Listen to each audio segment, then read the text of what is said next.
এই কোরআন এসেছে আমাদেরকে হেদায়েত দিতে। এই কোরআনকে আল্লাহ তাআলা আমাদের কাছে নাজিল করেছে যাতে আমরা মানুষের মতো মানুষ হই। কি হই? মানুষ হই। এখন অনেকে বলতে পারেন, হুজুর তাইলে আমরা কি মানুষ না? বলা হয় যে বাড়ছে জনসংখ্যা, কমছে মানুষ। বাড়ছে কি কমছে?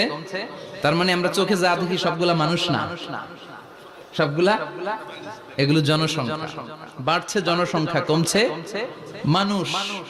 গরুর পেট থেকে বেরোলে ওটা গরু হয়ে যায়, ছাগলের পেট থেকে বেরোলে ওইটা ছাগল হয়ে যায়, কিন্তু মানুষের পেট থেকে বেরোলে ওটা মানুষ হয় না, ওটার মানুষ করতে হয়, ওটার মানুষ বানাতে হয়। আবার গরুরে কেউ কোনোদিন বলে না তুই গরুর মতো গরু হ, ছাগল রে কেউ কোনোদিন বলছে ছাগলের মতো ছাগল হ, কিন্তু মানুষকে বলে তুই মানুষের মতো মানুষ হ। মানুষের মতো মানুষ বানানোর জন্য এই কিতাবকে নাজিল করেছে কে? এই কিতাবের preface of the book, introductory সূরা হচ্ছে সূরাতুল ফাতিহা, মানে ভূমিকা সূরা। এই ভূমিকা বাদ দিলে এরপরে সর্বপ্রথম কোরআনের সূরা কোনটা? বাকারা, মানে কি? গাভী। আর সর্বশেষ সূরা আন-নাস। নাস মানে কি? মানুষ। আল্লাহ বুঝাতে চাইলেন তোমার মধ্যে পশুত্বের যে প্রবৃত্তি আছে, কোরআনটা শুরু থেকে পড়তে পড়তে শেষ পর্যন্ত পৌঁছালে সেটা ডিলিট হয়ে তুমি আসল মানুষ হয়ে যাবা। এজন্য মানুষের মতো মানুষ হতে হবে। মানুষকে আল্লাহ এত কোয়ালিটি, এত ক্যাপাবিলিটি দিয়েছে, মানুষ যখন শ্রেষ্ঠ হয় সে শ্রেষ্ঠত্বে ফেরেশতাকে ছাড়িয়ে যায়। আবার মানুষ যখন নিকৃষ্ট হয় সে পশুত্বকেও হার মানায়। মানুষ ভালো হলে সে ফেরেশতার চেয়ে ভালো। সুবহানাল্লাহ পড়ে। বিশ্বনবী সাল্লাল্লাহু আলাইহি ওয়াসাল্লামকে নিয়ে সাইয়েদনা জিবরাইল মিরাজে গেলেন। একটা নির্ধারিত জায়গা, সিদরাতুল মুনতাহা, বর্ডার এরিয়া। ওখানে এসে বিশ্বনবীকে বলে, আল্লাহ আর তো আমি যেতে পারবো না, এটা হচ্ছে আমার লাস্ট ডেস্টিনেশন, এর উপরে কোনোদিন আমি যাই না। এই যে আপনার কাছে 23 বছর কোরআনের আয়াতগুলো এসে এসে নাজিল করেছি, আমি কিন্তু এইখানে এসে কান পেতে আল্লাহর কথা শুনেছি, আর আল্লাহ যা বলেছে এটা নিয়ে আপনার দরবারে হাজির হয়েছি। আমিও আজ পর্যন্ত আল্লাহরে দেখি নাই। সুবহানাল্লাহ পড়ে। নবী গো, এই বর্ডার এরিয়ার উপরে আমি আর যেতে পারবো না। আল্লাহ অনেকগুলো পাখা আমাকে দিয়েছে, 1 ইঞ্চি উপরে যদি পারমিশন ছাড়া যেতে চাই আমার পাখাগুলো সব আল্লাহ জ্বালিয়ে দিবে। এখন থেকে খেলা শুরু আপনার, আপনি যান। সুবহানাল্লাহ পড়েন। তাহলে মানুষ শ্রেষ্ঠ হলে সে শ্রেষ্ঠত্বে ফেরেশতাকে হার মানায়।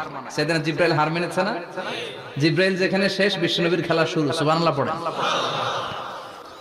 আবার মানুষ যদি নিকৃষ্ট হয় সে পশুত্বকে হার মানায়, সে পশুর চেয়েও খারাপ হয়। বিশ্বাস করেন? আচ্ছা, আওয়াজ করে উত্তর দেন। একটা কুকুর আর একটা কুকুরকে মারছে, একটা সিংহ আর একটা সিংহকে মেরেছে, একটা হাতি আর একটা হাতিরে মারে। শুনছেন কোনদিন?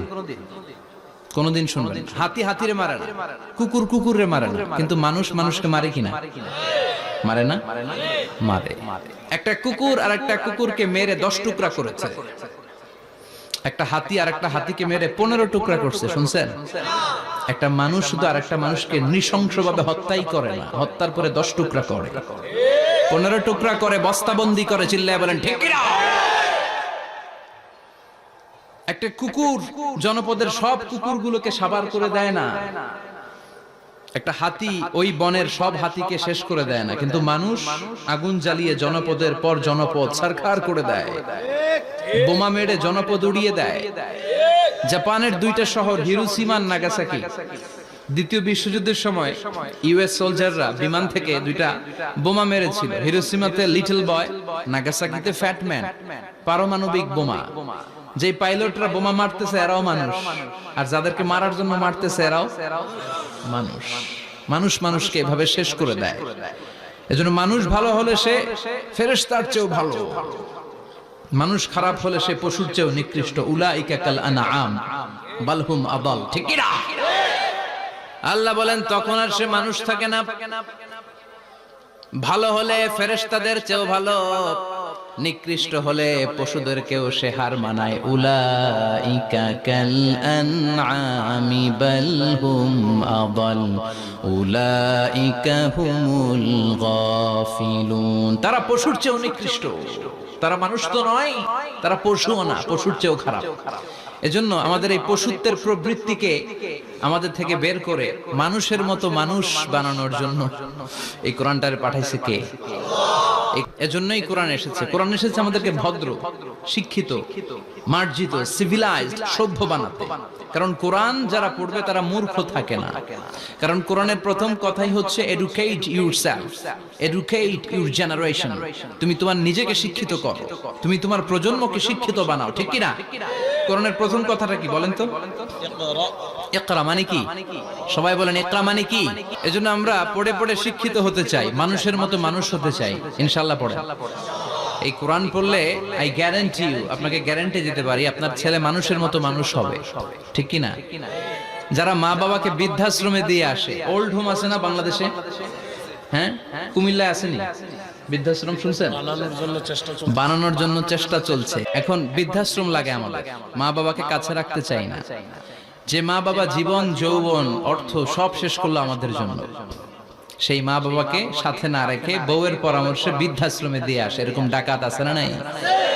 যে মা বাবা, যেই লোকটা যারা মা বাবাকে বৃদ্ধাশ্রমে দেয়, ওর বৃদ্ধ বয়সে ওর কপালে বৃদ্ধাশ্রম জুটবে না। ও ভাঙ্গা থালা হাতে নিয়ে রাস্তায় ভিক্ষা করে খাবে, আমি লিখে দিলাম। চিল্লা এখন, ঠিক কিনা?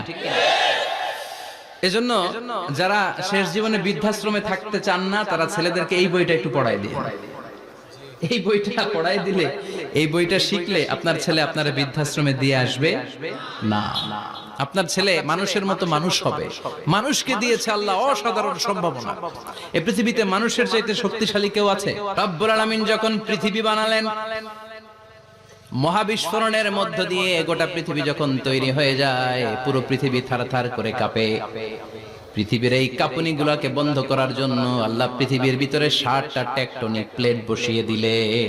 7 tectonic plates create the mountain range on earth. 7টা প্লেট বসাই দিয়েছে, মানে 7টা পেরেক, পাহাড় বসিয়ে দিয়েছে। পৃথিবী তৈরির পরেই পৃথিবী কাঁপছে। মুসনাদে আহমদ ইবনে হাম্বলের বর্ণনা, আল্লাহ তাআলা পৃথিবীর ভিতরে পাহাড়কে পেরেক হিসেবে ঢুকিয়ে দিলেন। এবার কাঁপাকাঁপি বন্ধ। সুবহানাল্লাহ পড়েন। ফেরেশতারা অবাক, ইয়া রাসূলুল্লাহ, ইয়া রাব্বাল আলামিন, এই পাহাড়ের এত শক্তি যে পৃথিবীর এই থারথার করে কাঁপুনিকে বন্ধ করে দিয়েছে। হাল মিন খালকিকা আশাদ্দা মিনাল জিবাল, ইয়া রব, আপনার সৃষ্টিকুলের মধ্যে পাহাড়ের চেয়ে শক্তিশালী কি কিছু আছে? আল্লাহ বললেন নাম আছে। কি সেটা?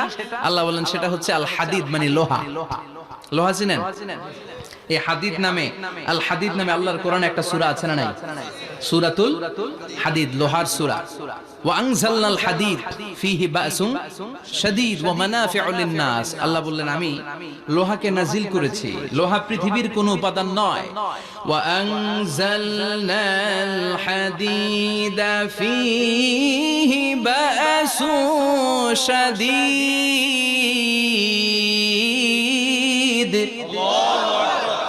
আমি পৃথিবীর মধ্যে লোহা নাজিল করেছি। লোহার ভেতরে আছে ভয়ঙ্কর ধরনের শক্তি। মানাফিউ লিন-নাস, মানুষের জন্য উপকার আছে না নাই? সব কাজে লোহা লাগে। মোবাইল বানাবেন, লোহা লাগবে। গাড়ি, লোহা লাগবে। বাড়ি, লোহা লাগে। এই যে মাইক দিয়ে ওয়াজ করতেছি, লোহা আছে না? লোহা ছাড়া কিছুই হয় না। এই লোহা পৃথিবীর কোনো উপাদান নয়। পৃথিবীতে লোহার মলিকিউল তৈরি হয়নি, হয়েছে মহাবিশ্বের অন্য কোনো জায়গা থেকে। লোহার একটা অণু তৈরি করতে 1 কোটি ডিগ্রি সেলসিয়াসেরও বেশি তাপমাত্রা লাগে। এই লোহাকে আল্লাহ বললেন আমি পাহাড়ের চেয়ে বেশি শক্তিশালী করে বানিয়েছি লোহাকে। সুবহানাল্লাহ পড়েন। ফেরেশতারা বললেন হাল মিন খালকিকা আশাদ্দা মিনাল হাদিদ। আল্লাহ, আপনার এই সৃষ্টিকুলের মধ্যে লোহার চাইতেও শক্তিশালী কি কিছু আছে? আল্লাহ বললেন নাম আছে। ফেরেশতারা বললেন মা হিয়া। আল্লাহ বললেন সেটা হচ্ছে আন-নার, আগুন। আগুন লোহাকেও গলিয়ে দেয়। সুবহানাল্লাহ পড়েন। ফেরেশতারা বললেন হাল মিন খালকিকা আশাদ্দা মিনান নার। আল্লাহ, আপনার এই সৃষ্টিকুলের মধ্যে আগুনের চাইতেও কি শক্তিশালী কিছু আছে? আল্লাহ বললেন আছে। কি সেটা? আল মা, পানি। পানি মারলে আগুন। সুবহানাল্লাহ পড়েন। ফেরেশতারা বললেন ইয়া রাব, হাল মিন খালকিকা আশাদ্দা মিনাল মা, আপনার এই সৃষ্টিকুলের মধ্যে পানির চাইতেও শক্তিশালী কি কিছু আছে? আল্লাহ বললেন নাম আছে। সেটা কি? আর-রিহ। আর-রিহ মানে বাতাস। কারণ বাতাসের ধাক্কায় সমুদ্রে, সাগরের পানিতে ঢেউ খেলে, জলের উচ্ছ্বাস হয়, জলোচ্ছ্বাস হয়, ঠিক কি না? এবার ফেরেশতারা বললেন মাবুদ, পানির চাইতেও বেশি শক্তিশালী বাতাস। এবার আমাদের জানতে বড্ড মনে চায় এই বাতাসের চাইতেও শক্তিশালী কোন সৃষ্টি আপনার সৃষ্টি জগতে আছে নাকি? আল্লাহ বললেন বাতাসের চাইতেও শক্তিশালী একটা জিনিস আছে। দেখি কে কইতে পারে, বলেন সুবহানাল্লাহ। আল্লাহ বললেন বাতাসের চাইতেও শক্তিশালী হলো আশরাফুল মাখলুকাত, মানুষ। যদি সেটা মানুষের মতো মানুষ হয়, এমন মানুষ যে মানুষ ডান হাতে কি দান করে বাম হাত সেটা জানে, তার মানে গোপনে দান করে। গোপনে দান করতে রাজি আছেন তো? তো এই কোরআন এসেছে আমাদেরকে মানুষের মতো মানুষ বানাতে। কি বানাতে? আমরা মানুষের মতো মানুষ হতে চাই। রাজি আছেন তো? আল্লাহ তুমি তৌফিক দাও। আরো জোরে পড়েন আমিন। কিয়ামতের প্রামাণ্য ধারা বর্ণনা আল্লাহ নিজে দিয়েছে। এই সূরাটা পড়লে মনে হবে আপনি এখানে বসে কিয়ামতটা সচক্ষে লাইভ দেখতেছেন। সুবহানাল্লাহ পড়বেন না? সূরাটার নাম হচ্ছে আল কারিয়া। কি নাম? সবাই বলেন কি নাম? আল কারিয়া মানে হচ্ছে বিকট আওয়াজ, ভয়ঙ্কর আওয়াজ, জাইগান্টিক সাউন্ড, বোম্বাস্টিং মার্কা সাউন্ড। যে সাউন্ড, যে আওয়াজ, যে বিকট শব্দ পৃথিবীর কোনো মানুষ শুনে নাই। The trumpet, the siren, the whistle, বিশাল এক হুইসেল বাজানো হবে। ওই হুইসেল বা সাইরেন বাজানোর ফলে বিকট একটা শব্দে গোটা বিশ্ব ভেঙে খান খান হয়ে যাবে। এটার নামই হচ্ছে আল কারিয়া। চিল্লায় এখন সুবহানাল্লাহ।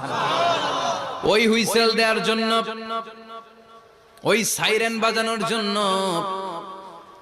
ওই সুরের ভেতরে, সিঙ্গার ভেতরে ফুৎকার দেওয়ার জন্য রব্বুল আলামিন স্পেশাল একটা ফেরেশতা বানিয়েছেন। তার নাম হলো ইসরাফিল আলাইহিস সালাম। তো এই ফেরেশতাকে আল্লাহ তাআলা বিশাল একটা হুইসেলের ভিতরে, সাইরেনের ভেতরে তিনটা ফুৎকার দেওয়ার জন্য তৈরি করেছেন।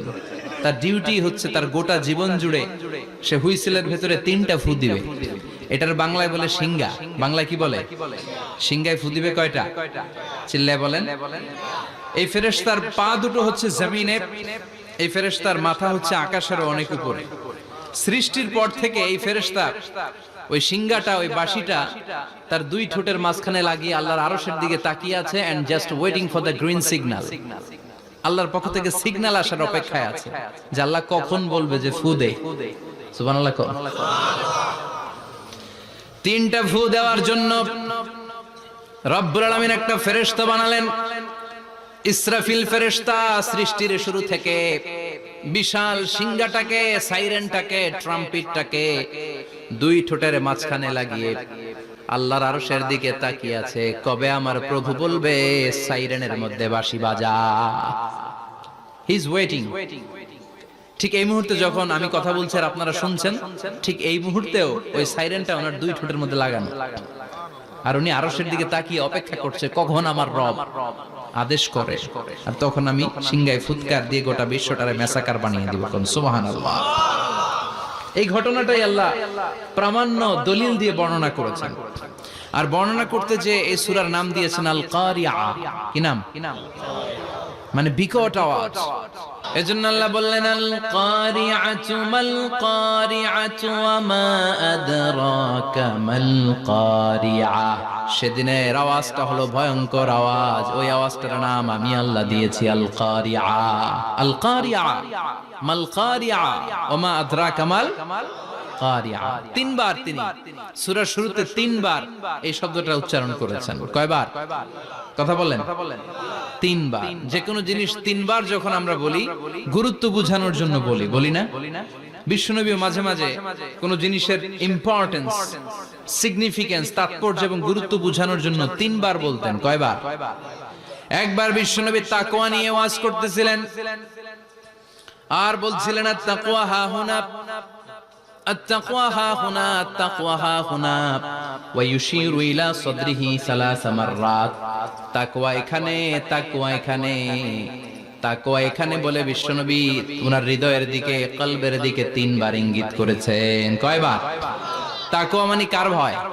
আল্লাহর ভয়। আল্লাহর ভয় নিয়ে যখন ওয়াজ করছিলেন বিশ্বনবী বলছেন তাকওয়াটা এখানে, এখানে, এখানে। তেমনি মক্কাবাসীদের কাছে যখন সূরাতুল কারিআ নাযিল হয়েছে, মক্কার কাফির মুশরিকদের দৃষ্টি আকর্ষণের জন্য আল্লাহ তাআলা এই সূরার শুরুতে আল কারিআ শব্দটা একবার নয়, দুইবার নয়, তিনবার উল্লেখ করেছেন। পড়েন সুবহানাল্লাহ। আল্লাহ বললেন আল কারিআতু মাল কারিআতু ওয়া মা আদরাকা মাল কারিআ ইয়াওমা ইয়াকুনুন নাসু কাল ফারাশিল মাবথুস ওয়া তাকুনুল জিবালু কাল ইহনিল মানফুশ। সুবহানাল্লাহ পড়েন। আল্লাহ বললেন বিকট একটা আওয়াজ হবে, তিনটা আওয়াজ করার জন্য, তিনটা হুইসেল বাজানোর জন্য ইসরাফিলকে আমি বানালাম। প্রথম সিঙ্গার ফুৎকার যখন ইসরাফিল ফেরেশতা হুইসেলের মধ্যে দিয়ে দিবে, তখন যেই ভয়ঙ্কর শব্দটা হবে ওই শব্দটার নাম হলো আল কারিআ। কি নাম? আল কারিআ। ওটা দেওয়ার সাথে সাথে পুরো পৃথিবীটা লন্ডভন্ড হয়ে যাবে। এখন আমরা যেরকম আরামসে বসে আছি, ওই সময় পৃথিবীর অবস্থা এরকম থাকবে।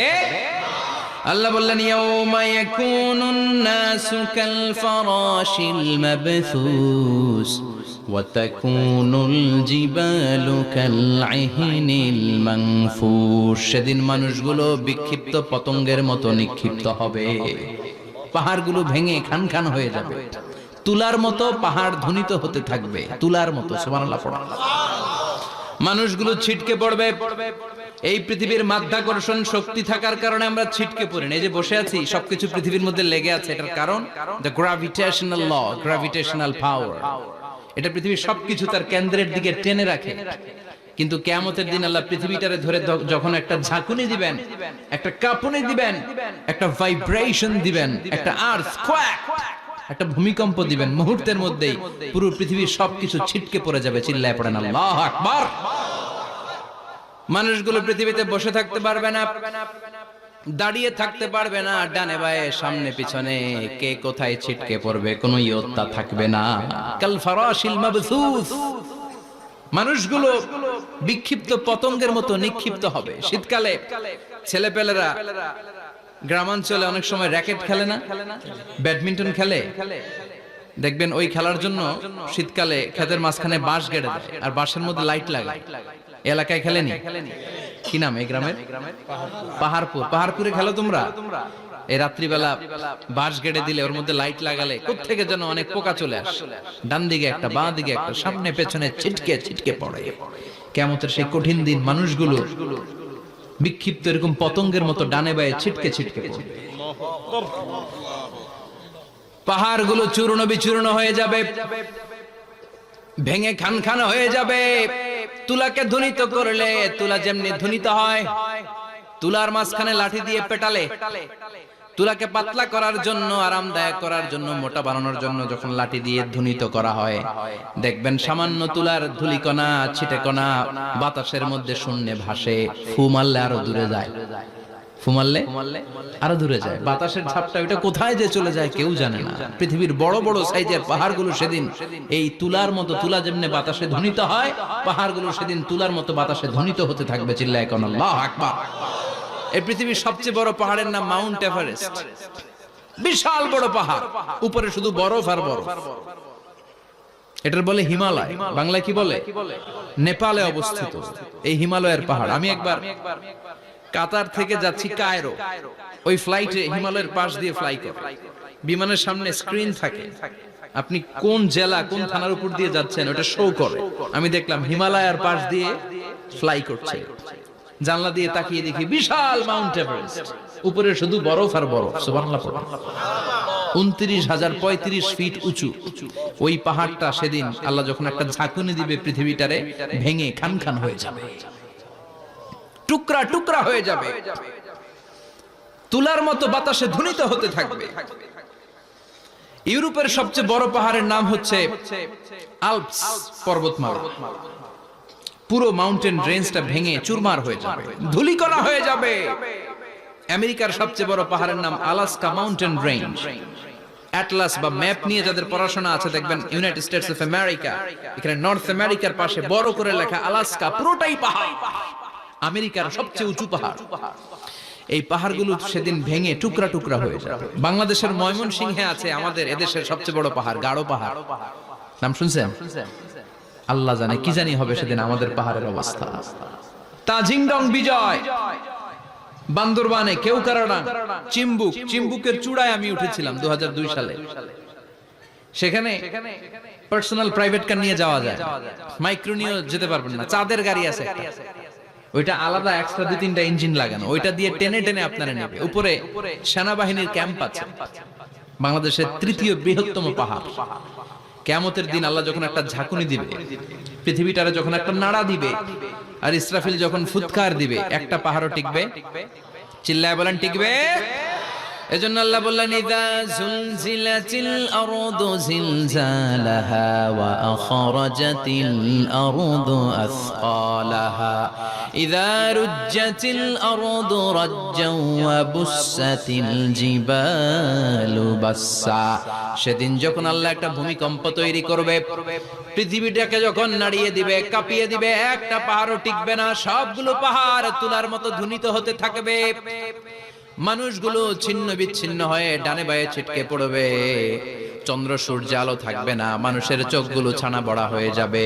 ফাইদা বারিকাল বাসারু ওয়া খাসাফাল কামারু ওয়া জুমিআশ শামসু ওয়াল কামার ইয়াকুলুল ইনসানু আইনাল মাফার। চাঁদে আলো থাকবে না, সূর্যে আলো থাকবে না, প্রক্সিমা সেন্ট্রাইতে আলো থাকবে না, alpha Centauri A, alpha Centauri B, Eta Carinae, Betelgeuse, Andromeda, একটার ভেতরেও সেদিন আলো থাকবে না, সবগুলো অন্ধকার হয়ে যাবে।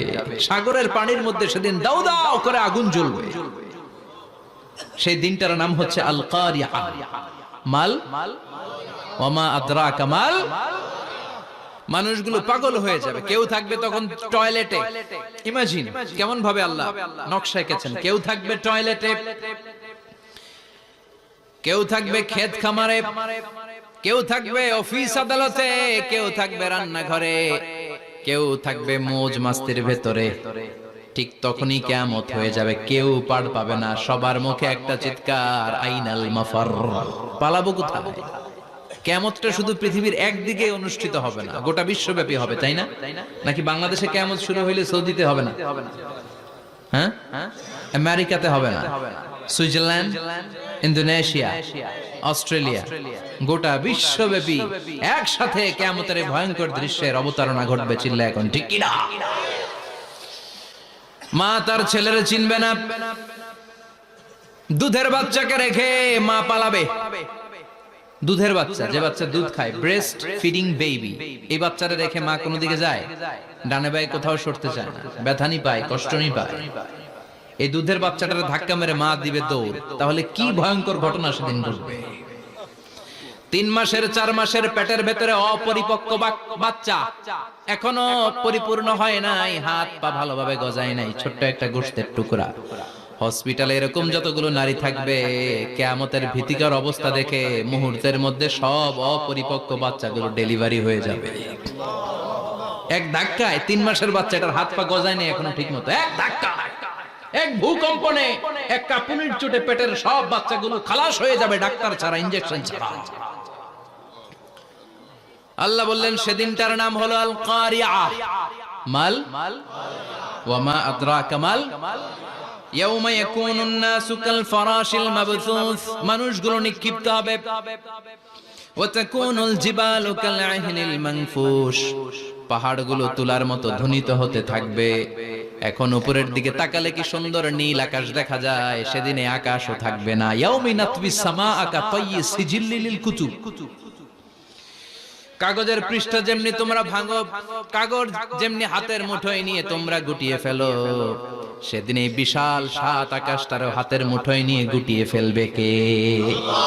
কাতায়্যি সিজিল্লিল লিল কুতুব। Can you imagine? আপনি কি কল্পনা করতে পারেন? এই দৃশ্যপট যখন ঘটবে, গোটা বিশ্বব্যাপী কি মেসাকার হবে। স্যাটেলাইট চ্যানেলগুলো ভেঙে দুমড়ে মুচড়ে পড়বে, পৃথিবীর যত বড় বড় টাওয়ার গুলো আছে ভেঙে আবাসিক এলাকার উপর পড়বে, পাহাড়গুলো ভেঙে খান খান সাগরের পানির ভেতরে দাউ দাউ করে আগুন জ্বলবে। সে কথাই আল্লাহ বললেন আল কারিআতু মাল কারিআতু ওয়া মা আদরাকা মাল কারিআ ইয়াউমা ইয়াকুনুন নাসু কাল ফারাশিল মাবথুস ওয়া তাকুনুল জিবালু কাল আহিনিল মানফুশ। কি দৃশ্য আল্লাহ আঁকলেন। প্রথমে একটা সাইরেন দেয়া হবে, দেয়ার সাথে সাথে ভেঙে চুরে সব ছারখার, মানুষগুলো পাগলের মতো দৌড়াবে। ওমা হুম বিসুকারা ওয়ালাকিন্না আযাবাল্লাহি শাদীদ। মানুষগুলোর দৌড়াদৌড়ি দেখলে মনে হবে যে মাতালের মতো দৌড়াচ্ছে, রেড ওয়াইন খেয়ে, হুইস্কি খেয়ে, মদ খেয়ে পাগলের মতো দৌড়াচ্ছে। আসলে মদ খায় নাই, হুইস্কিও খায় নাই। সেদিন আল্লাহর আযাব এত ভয়ঙ্কর হবে, মানুষগুলো সব হয়রান হয়ে যাবে। মানুষগুলো পাগলের মতো দৌড়াবে। সাগরের পানিতে দাউ দাউ করে আগুন, স্যাটেলাইট ভেঙে খান খান, বিল্ডিং গুলো ভেঙে ভেঙে পড়ছে, পাহাড়গুলো ধ্বনিত হচ্ছে, গোটা বিশ্বব্যাপী বিকট আওয়াজ। পৃথিবীর যখন ঠিক এইরকম অবস্থা, আল্লাহ তাআলা ইসরাফিলকে বলবে, ইসরাফিল, 3টা ফুৎকার দেওয়ার জন্য তোকে তৈরি করেছি, এবার দ্বিতীয় ফুৎকারটা দে। তাকে ফুৎকার দিতে হবে মোট কয়টা? আরো জোরে বলেন। সে কেবল একটা দিয়েছে, এবার দ্বিতীয় ফুৎকার দিবে। দ্বিতীয় ফুৎকার যখন সে দিবে, মুহূর্তের মধ্যে পৃথিবীর মধ্যে যত মানুষ আছে সবগুলো মরতে শুরু করবে। একটার পর একটা মালাকুল মাউত রূহ কবজ করতে শুরু করবে। মরবেন না শুধু একজন, চিল্লায় বলেন তিনি কে? কুল্লু মান আলাইহা ফানি ওয়া ইয়াবকা ওয়াজহু রাব্বিকা যুল জালালি ওয়াল ইকরাম ফাবিআইয়ি আলাই রাব্বিকুমা তুকাযযিবান। পৃথিবীর মধ্যে যা যা তোমরা দেখো সব হয়ে যাবে ফান। সব কি? ফান। আমরা বলি না ফানা ফানা, বলি ফানা ফানা হয়ে যাবে, কিছু থাকবে না, থাকবে একজন। চিল্লায় বলেন তিনি কে? এজন্য সব সময় আল্লাহর কাছে কামনা করবেন, আল্লাহ তুমি ঈমানের মরণ দাও। পড়ে না আমিন। ও আল্লাহ তুমি আমাদেরকে শাহাদাতের মরণ দাও। পড়ে না আমিন। আমাকে শহীদ করে সেই মিছিলে শামিল করে নিও, যে মিছিলের নেতা মীর হামজা খোবায়েবে খাব্বাব আল্লাহর কাছে ছিল অতি প্রিয়। শামিল করে নিও, আমাকে শহীদ করে সেই মিছিলে শামিল করে নিও। পড়েন আমিন। বিশ্বনবী বলেন, শাহাদাতের তামান্না নিয়ে যদি, অন্তরের শাহাদাতের ইচ্ছা নিয়ে যদি, শাহাদাতের তামান্না নিয়ে যদি কেউ বিছানার মধ্যে ডায়রিয়া রোগে আক্রান্ত হয়েও মারা যায়, হার্ট অ্যাটাক করেও মারা যায়, স্ট্রোক করেও যদি মারা যায়, কিন্তু অন্তরে যদি তামান্না থাকে, কিয়ামতের ময়দানে শহীদদের সাথে তারে দাঁড় করাবে কে? ঈমানের পথে অবিচল থেকে আমার মরণ যেন হয়। পড়েন আমিন। আমার সাথে সাথে বলেন, ঈমানের পথে অবিচল থেকে আমার মরণ যেন হয়। তোমারই কাছে মিনতি আমার, তোমারই কাছে মিনতি আমার, মহামহিম দয়াময়। ঈমানের পথে অবিচল থেকে আমার মরণ যেন হয়। পড়ে না আমিন। ঈমানের মৃত্যু এক, আল্লাহ ছাড়া কেউ দিতে পারে না। শাহাদাতের মৃত্যু আল্লাহ ছাড়া কেউ দিতে পারে না। এজন্য আখের যদি ভালো হয়, সব ভালো তার, শেষ ভালো যার। বিশ্বনবী দোয়া করতেন, আল্লাহুম্মা রযুকনা হুসনাল খাওয়াতিম, আল্লাহুম্মা রযুকনা হুসনাল খাওয়াতিম। প্রতিদিন সব সময় নামাজের পরে পড়বেন, আল্লাহুম্মা রযুকনা হুসনাল খাওয়াতিম, আল্লাহুম্মা রযুকনা হুসনাল খাওয়াতিম। আল্লাহ আমাদের শেষটাকে ভালো করো, আমাদের শেষটাকে তুমি ঈমানের উপর করো। পড়েন আমিন। অনেক আল্লাহওয়ালা নামাজি শেষ জীবনে মুরতাদ হয়ে যায়, নাস্তিক হয়ে যায়। আছে না নাই? মুফাসসির ইসলামের নাম শুনছেন? অনেক ইসলামের বয়ান দিত লোকটা শুরু থেকে আমি তাকে চিনতাম। অনেক ইসলামের বয়ান করতো, ইসলামের পক্ষে সে অনলাইনে কথা বলতো। আস্তে আস্তে আস্তে আস্তে নাস্তিক হয়ে গেছে। এজন্য বিশ্বনবী বলতেন, আল্লাহুম্মা রযুকনা হুসনাল খাওয়াতিম, আল্লাহ শেষটা আমার ভালো করো, আমার শেষটা যেন কালিমাতুত তাইয়্যিবা লা ইলাহা ইল্লাল্লাহর উপর হয়, আমার শেষটা যেন ঈমানের উপর হয়। পড়ে না আমিন। এক সাহাবা জিহাদের ময়দানে, বুখারীর বর্ণনা, যুদ্ধের ময়দানে সে সামনে যাই পাচ্ছে, লা তাজিদু শাযযা ওয়ালা ফাযযা ইল্লা ইয়াকতুলু বিসাইফি, বিশাল তলোয়ার নিয়ে আল্লাহু আকবার বলে বলে কাফের আর মুশরিকের বাচ্চাগুলোরে কচুকাটা করছে। সাহাবীরা দেখে পেছন থেকে বাহাবা দেয়, নবীর কাছে এসে খুশ খবর দেয়, ও নবী দেখেন আপনার সাহাবী দিন কায়েমের আন্দোলনে কালিমার পতাকাটারে জমিনের বুকে পতপত করে ওড়ানোর জন্য কেমন করে যুদ্ধের ময়দানে, জিহাদের ময়দানে কাফের আর মুশরিকদেরকে কচুকাটা করছে। নবী দেখেন আজকের জিহাদের ময়দানে যুদ্ধের সব সওয়াব আল্লাহ এই সাহাবীরই দিয়ে দিবে।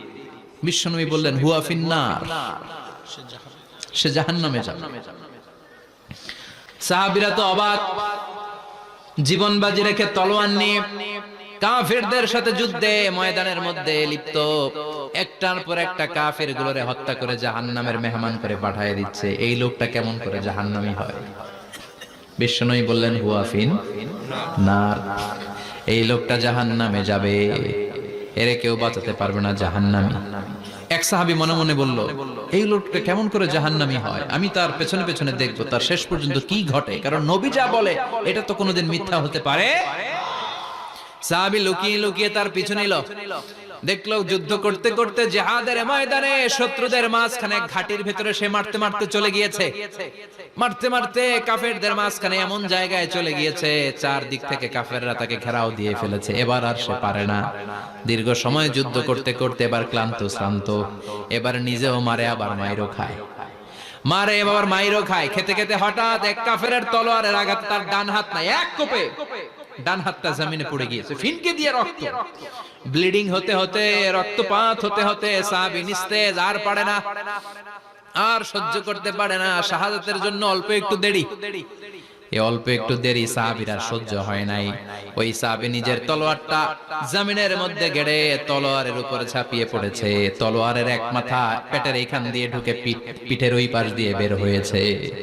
যে সাহাবী পেছন থেকে ফলো করেছে সে বলে আশহাদু আন্না মুহাম্মাদ রাসূলুল্লাহ, আল্লাহু আকবার। দৌড়ে এসে নবীর কাছে বলে, ও নবী আপনি যে নবী, শেষ নবী, আখিরি জামানার পয়গম্বর, আপনি যে বিশ্ব নবী, কোনো সন্দেহ নাই, আমি নিজ চোখে চাক্ষুষ দেখে এসেছি আপনার ওই সাহাবা আত্মহত্যা করে দুনিয়া থেকে বিদায় হয়েছে। এজন্য শেষটা কার, শেষটা কিভাবে যায় আমরা জানি। এজন্য আল্লাহর কাছে আমরা ফরিয়াদ করি আমাদের মৃত্যু যেন ঈমানের মৃত্যু হয়। আমিন পড়েন, আর জোরে পড়েন আমিন। দ্বিতীয় ফুৎকার দেওয়ার সাথে সাথে আল্লাহ মালাকুল মাউতকে বলবে, ও মালাকুল মাউত, পৃথিবীর সব মানুষগুলোর রূহ কবজ কর, সব মানুষের রূহ কবজ হয়ে যাবে, সব জিনদের রূহ কবজ কর, সব জিনদেরও রূহ কবজ হয়ে যাবে। এবার সব ফেরেশতাদের রূহ কবজ কর, সব ফেরেশতাদের রূহ কবজ হয়ে যাবে। আল্লাহ বলবেন আখবিরনি মাইয়াবকা, আর কে কে বেঁচে আছে বল। মালাকুল মউত বলবে, আল্লাহ মানুষগুলো সব শেষ, জিনগুলো শেষ, ফেরেশতাগুলো শেষ, শুধুমাত্র চারজন বড় বড় ফেরেশতা এখনো মরে নাই। আল্লাহ বলবে, যা জিব্রাইল, মিকাইল, ইসরাফিল, যে ইসরাফিলের ফুৎকারে কিয়ামত হয়েছে ওই ইসরাফিলকেও শেষ করে ফেল। জিব্রাইল, ইসরাফিল, মিকাইল সব শেষ, এবার মহাবিশ্বে কেউ নাই। আল্লাহ বলবেন আখবিরনি মাইয়াবকা, ও মালাকুল মাউত আজরাইল, এবার কে আছে? কয় কেউ নাই, সব শেষ। কেউ আছে?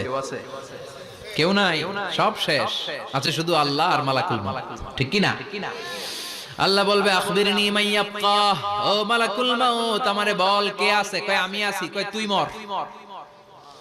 আমি আছি, আমি।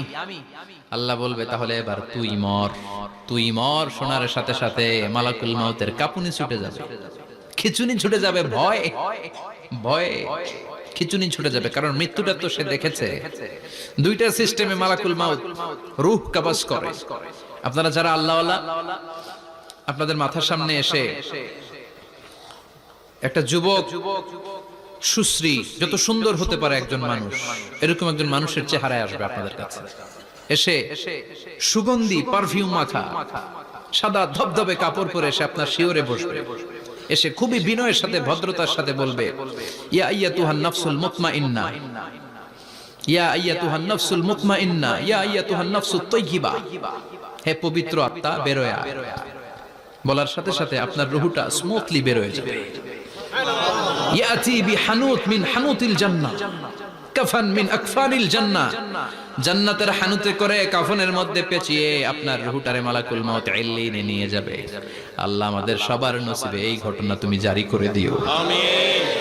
আর যারা ইসলাম মানে নাই, কোরআন মানে নাই, বিশ্ব নবীরে মানে নাই, তাদের সামনে কুৎসিত আকৃতির একটা ভয়ঙ্কর চেহারা নিয়ে আসবে। বিআকবাহি মা ইয়াকুন, হাদিসে এসেছে যত খারাপ হতে পারে একজন মানুষের চেহারা, যত দুর্গন্ধযুক্ত হতে পারে একজন মানুষের দেহ, বিদঘুটে ভয়ঙ্কর রাক্ষসে এক চেহারা নিয়ে আসবে।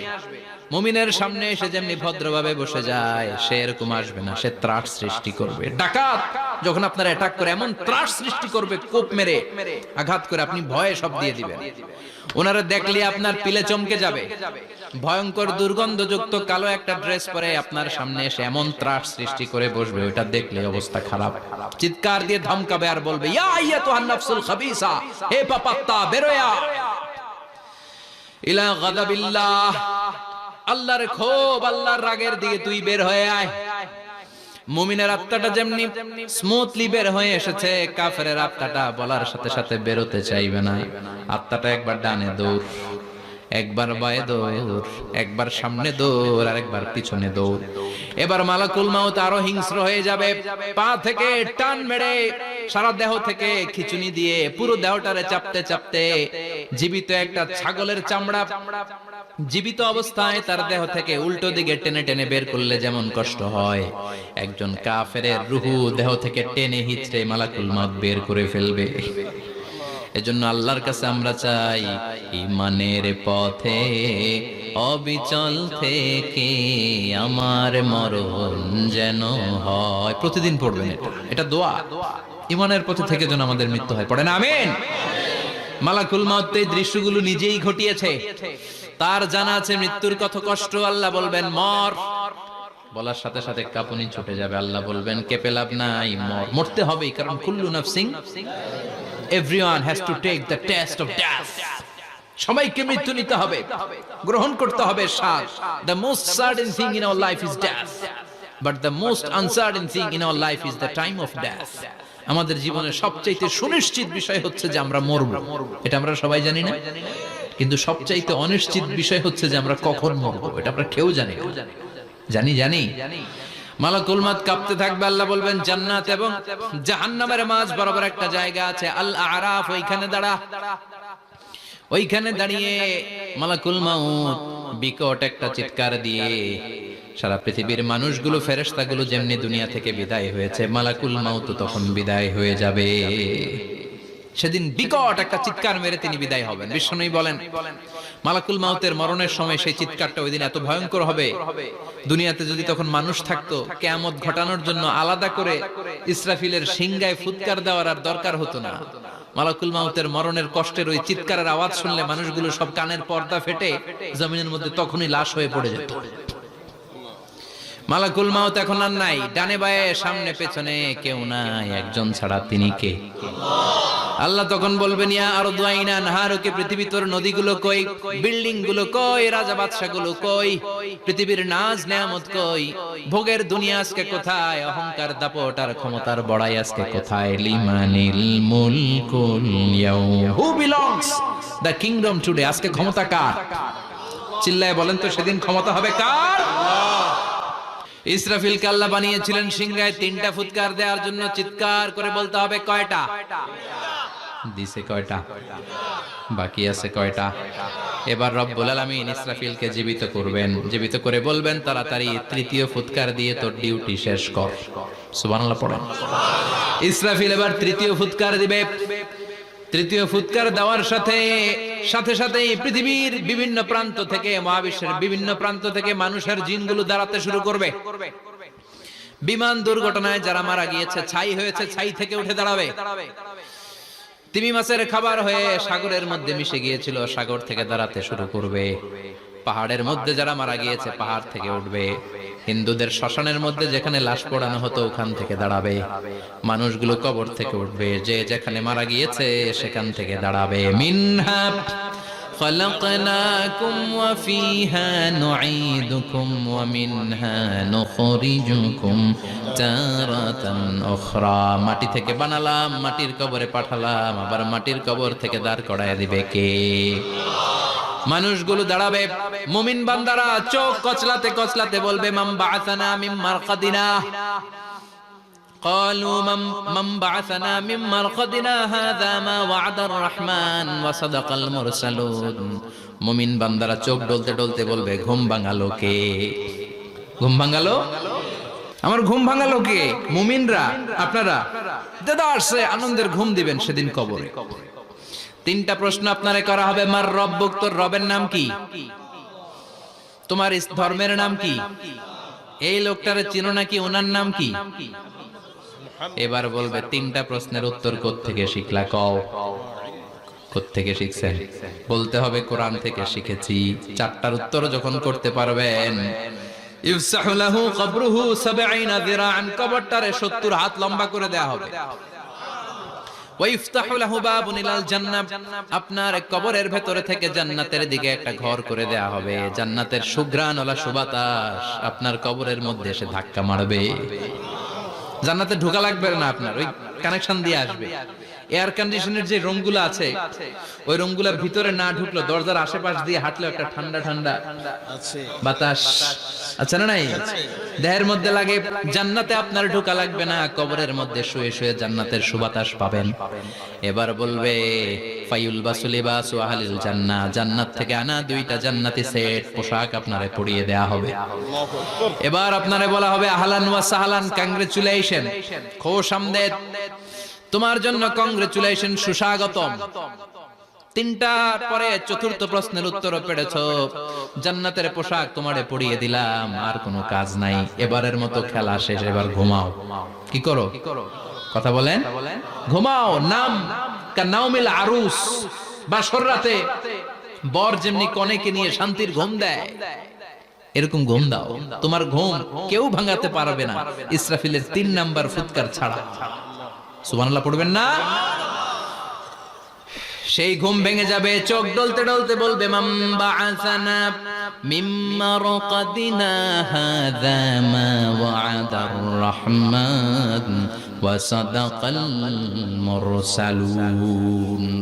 চোখ ডলতে ডলতে বলবে কে আমাদের ঘুম ভাঙালো? ফেরেশতারা বলবে হাযা মা ওয়া'দার রহমান, এটা সেই দিন যে দিনের ওয়াদা দিয়েছে কে? আজকের দিনটা হলো ফাইনাল দিন, আজকের খেলাটা হবে ফাইনাল খেলা, দ্য ফাইনাল ডে। আজকে বিচারের দিন। ওই যে শুনছিলা জাররা জাররা বিচার হবে, ওই বিচার আজকে অনুষ্ঠিত হবে। পৃথিবীর বুকে যে বিচারগুলো হয় নাই, সেদিন ওই বিচারগুলো করবে কে? পৃথিবীর বুকে যে ধর্ষণের বিচার হয় নাই, ওই দিন ওই ধর্ষণের বিচার আছে না নাই? পৃথিবীর বুকে যে অন্যায় ভাবে বিচার বহির্ভূত হত্যাগুলো করা হয়েছে, ক্রস ফায়ার গুলো দেয়া হয়েছে, গুম করা হয়েছে, খুন করা হয়েছে, সেদিন এই বিচারগুলো আছে না নাই? পৃথিবীর বুকে জুলুম করে একজনের জমি আরেকজন মাইরা খাইছে, ওনার দাপট ছিল, ওনার উপরে কোনো কথা ছিল না গ্রামে, কিন্তু কিয়ামতের ওই কঠিন দিনে এগুলোর বিচার আছে না নাই? বিচার যদি না থাকতো, all the worldly life it's a joke. বিচার না থাকলে পৃথিবীটা একটা জোক, একটা খেলাধুলা। অবশ্যই বিচার থাকতে হবে, বিচারের কাঠগড়ায় তোমাকে দাঁড়াতে হবে। চিল্লা এখন ঠিক কিনা? সবাই দাঁড়াবে। The day of resurrection, the day of qiyamah, al-qari'ah, mal wa ma adraka mal। বিশ্বনবী বলেন উলঙ্গ হয়ে দাঁড়াবে সব। ইহশারুন নাসু ইয়াওমাল কিয়ামাতি হুফাতান উরাতান মুশাতান গুরলা। সেদিন মানুষগুলো উলঙ্গ, গায়ে জামা নাই, পেটে দানা পানি নাই, পায়ের মধ্যে জুতা নাই, সব উলঙ্গ। ভাবতেছেন না খালি শুনতেছেন? ভাবতেছেন যে ওই দিন আপনিও দাঁড়াবেন, আমিও দাঁড়াবো, আমাদের সবাইকে দাঁড়াতে হবে। অবশ্যম্ভাবী। ওইটা থেকে পার পাওয়ার কোনো সুযোগ আমাদের নাই। চিল্লা এখন ঠিক কিনা? আল্লাহ বললেন কাআন সাফসাফা লা তারা ফিহা ইওয়াজান ওয়ালা আমতা, লেভেল প্লেইং ফিল্ড। এক জায়গা থেকে কোটি কোটি মানুষ এক নজরে দেখা যাবে। সবগুলো উলঙ্গের মতো দৌড়াবে, পেটে দানা পানি নাই, খাওয়া দাওয়া নাই, ক্লান্ত শ্রান্ত পেরেশান, মাথার সূর্যটা, আকাশের সূর্যটা একেবারে কাছে চলে আসবে, আল্লাহর আরশের ছায়া ছাড়া সেদিন কেউ কোনো ছায়া পাবে না। আল্লাহ এই কঠিন দিন তোমার আরশের নিচে এই গুনাহগার বান্দাদেরকে তুমি ছায়া করে দিও। আল্লাহর আরশের ছায়া ছাড়া সেদিন কোনো ছায়া নেই। সূর্যের তাপে মাথার মগজগুলো ভাতের মাড়ের মতো গলে গলে নাকের ছিদ্র দিয়ে কানের ছিদ্র দিয়ে বেয়ে বেয়ে পড়বে। মানুষগুলো ক্লান্ত শ্রান্ত পেরেশান, ক্ষুধার জ্বালায় তৃষ্ণার জ্বালায় জিহ্বাটা বের হয়ে যাবে। 50,000 বছর হবে সে দিনটা লম্বা। কয় হাজার? 50,000 বছর। পাগল হয়ে যাবে মানুষ, পাগল। মা এসে বললেন, ইয়া রাসূলুল্লাহ, ইয়া হাবিবাল্লাহ, ভয়ঙ্কর সেদিন মানুষগুলো দাঁড়াবে, নারী পুরুষ কারো গায়ে জামা নাই। তাহলে কি মানুষের লজ্জা লাগবে না? Don't they feel any shy, any shame? No shame? কোন লজ্জা থাকবে না? কাপড় না থাকলে লজ্জা লাগার কথা না? মায়ে সেটাই বললেন, নবী, ওই কঠিন দিন কারো গায়ে জামা নাই, তাহলে কি লজ্জা শরমের কোনো ব্যাপার নাই? বিশ্বনবী বলেন, আয়েশা রে, ওই দিনটা এত ভয়ঙ্কর, কার গায়ে জামা আছে কার গায়ে নাই টেরও পাওয়া যাবে না। ইয়াউমা ইয়াফিরুল মারউ মিন আখিহি ওয়া উম্মিহি ওয়া আবি, নিজের সাথে মিলান, সবাই নিজের নিজের মায়ের সাথে মিলান। সেদিন ভাইকে দেখে ভাই পালাবে, আপনার ভাইকে আপনি পরিচয় না দিয়ে পালিয়ে যাবেন। আপনার ছোট বোনটারে দেখে পরিচয় না দিয়ে আপনি দৌড়াবেন। আপনার কলিজার টুকরা সন্তানটারে নাকি আপনি চিনবেন না। আপনার প্রিয়তমা স্ত্রী আপনারে চিনবে না, আপনি তারে চিনবেন না। বাবা আপনারে পরিচয় দিবে না, মা পরিচয় দিবে না। যেই মা ছেলের জন্য নিজের জীবন বিলিয়ে দেয়, আছে না নাই? যেই বাবা ছেলের সন্তানের কল্যাণের জন্য নিজের জীবনটারেও বিলিয়ে দিতে কুণ্ঠাবোধ করে না, ওই বাবা ছেলেরে পরিচয় দিবে না। মা মেয়েরে চিনবে না, বন্ধু বন্ধুরে চিনবে না, পীর সাহেব মুরিদরে চিনবে না, মুরিদ পীর সাহেবরে চিনবে না, মুসল্লি ইমাম সাহেবকে চিনবে না, ইমাম মুসল্লিকে চিনবে না, নেতা কর্মীরে চিনবে না, কর্মী নেতারে চিনবে না, কেউ কাউরে চিনবে না। সাধারণ মানুষ আপনারে কি করবে? নবীরাও বলবে ইয়া নাফসি, সব নবীর মুখের জিকির ইয়া নাফসি, ইয়া নাফসি। বাঁচানোর কেউ নাই। 50,000 বছর মানুষগুলো ছুটতে ছুটতে সাইয়েদনা আদম আলাইহিস সালামের কাছে যাবেন। নূহ আলাইহিস সালাম, ইব্রাহিম আলাইহিস সালাম, মূসা আলাইহিস সালাম, সবাই বলবে পারবো না, আমাদের পক্ষে করা কিছু সম্ভব না। আজকে আল্লাহ এত রাগান্বিত হয়েছে, এত রাগান্বিত আল্লাহ পৃথিবীতে কোনোদিন হন নাই। আবার এর চেয়ে বেশি রাগান্বিত সামনেও কোনোদিন হবেন না। আজকে আল্লাহর সামনেই যাওয়া যাবে না। পরে সাইয়েদনা ঈসা আলাইহিস সালাম বলবেন, সাজেশন আছে আমার কাছে, সাজেশন। আজকের এই কঠিন দিনে কোন নবী আল্লাহর সামনে দাঁড়াতে পারবে না, একমাত্র আখিরি জামানার পয়গম্বর বিশ্ব নবী মুহাম্মদুর রাসূলুল্লাহ ছাড়া সাল্লাল্লাহু। বিশ্ব নবী মাকামে মাহমুদে তখন সিজদায় পড়ে থাকবেন, কাঁদতে থাকবেন। সবার জিকির ইয়া নফসি, বিশ্ব নবীর জিকির ইয়া উম্মতি। আল্লাহু আকবার। আল্লাহ বলবেন, নবী আর কাঁদবেন না, মাথা তুলেন। ইরফা রাসাক, ও নবী মাথা তুলেন। সাল তুতা, আজকে যা চাবেন আমি তাই দেব। ওয়াশফা তুশাফা, যার জন্য সুপারিশ করবেন কবুল করে নেব। কঠিন দিন, ওই ভয়ঙ্কর দিনের ভয় অন্তরে থাকার দরকার আছে না নাই? ওই দিনটার নাম আল কারিয়া, মাল ওমা আদরাকা মাল। এরপর আল্লাহ বললেন, ফাআম্মা মান সাকুলাত মাওয়াজিনুহু ফাহুয়া ফি ঈশাতির রাদিয়াহ ওয়া আম্মা মান খাফফাত মাওয়াজিনুহু ফাউম্মুহু হাওিয়া ওয়া মা আদরাকা মা হিয়া নারুন হামিয়া। পড়েন আল্লাহু আকবার। দেখেন আল্লাহটা বর্ণনাটা কেমন করে দিচ্ছেন। আল্লাহ বললেন, সেদিন আমি মিজানের পাল্লায় তোমাদের সবকিছুর ওজন দেব। মিজানের বহুবচন হচ্ছে মাওয়াজিন। মিজান মানে দাড়ি পাল্লা, মিজান মানে কি? বহুবচন কি? মাওয়াজিন। আল্লাহ বললেন, ফাআম্মা মান সাকুলাত মাওয়াজিন, এই মিজানের পাল্লা যদি কেউ ভারী করতে চান, একটা দোয়া সকাল সন্ধ্যা পড়বেন, সুবহানাল্লাহি ওয়া বিহামদিহি সুবহানাল্লাহিল আযীম। বিশ্বনবী বলেন, এই দুইটা বাক্য জিহ্বায় উচ্চারণ করতে পাতলা, আল্লাহর কাছে বড্ড প্রিয়, কিন্তু মিজানের পাল্লায় রেখে দিলে ওজন হয়ে যাবে। বিশাল ওজন, আপনার ওজনের পাল্লা ভারী করে ফেলবে। সেদিন আল্লাহ মিজানের পাল্লায় যাররা যাররা হিসাব করবে। মিজানের শাব্দিক সুন্দর অর্থ হচ্ছে নিক্তি পাল্লা, ঠিক কিনা? দাড়ি পাল্লা দিয়ে স্বর্ণ মাপতে দেখছেন? নিক্তি পাল্লা দিয়ে মাপে, কারণ দাড়ি পাল্লায় খুব সূক্ষ্ম হিসাব করা যায়। দু চারটা চাল ডাল বেশি কম এদিকে যাক ওদিকে যাক তেমন সমস্যা নাই, কিন্তু স্বর্ণ যদি কিছু বেশি কম যায়, আমও শেষ, সালাও ব্যবসা শেষ। ক্রেতা পেয়ে গেলে উনি লাভবান, আমি পেয়ে গেলে আমি লাভবান। এজন্য স্বর্ণ মাপতে হয় নিক্তি পাল্লা দিয়ে। নিক্তি পাল্লার এখন মিটার বের হয়েছে, ওটার মধ্যে একটা চুল ছিঁড়েও যদি আপনি 2-3টা চুল ফেলে দেন, ওইটা ওজনে এসে যাবে, পয়েন্ট এত এত, এটার ওজন আছে। সুবহানাল্লাহ পড়েন। আল্লাহ এরকম নিক্তি পাল্লা সেদিন দাঁড় করাবে, যে নিক্তি পাল্লার ভেতরে আল্লাহ যাররা যাররা হিসাব করবে। ফামাইয়া আমাল মিসকালা যাররাতিন খাইরাইয়া, যাদের মিজানের পাল্লা ভারী হয়ে যাবে, ফাহুয়া ফি আইশাতির রাদিয়া, সে আরামে থাকবে, সুখে থাকবে। তাকে সামনের দিক থেকে এনে এই ডান হাতে আমলনামা দেয়া হবে। ফাআম্মা মান উতিয়া কিতাবাহু বিয়ামিনিহি ফাসাউফা ইউহাসাবু হিসাবান ইয়াসীরা, সেদিন যাদেরকে ডান হাতে আমলনামা দেয়া হবে তাদের আমলনামা সহজ হয়ে যাবে। আল্লাহ এই কঠিন বিপদের দিন, যেদিন আমার বাবা আমারে চিনবে না, আমার মা আমারে চিনবে না, সূর্য আমার মাথার উপর, তুমি ছাড়া আমার কেউ নাই, ওই কঠিন দিনে আমারে তুমি ডান হাতে আমলনামা দিও। চিল্লায় পড়ে না আমিন।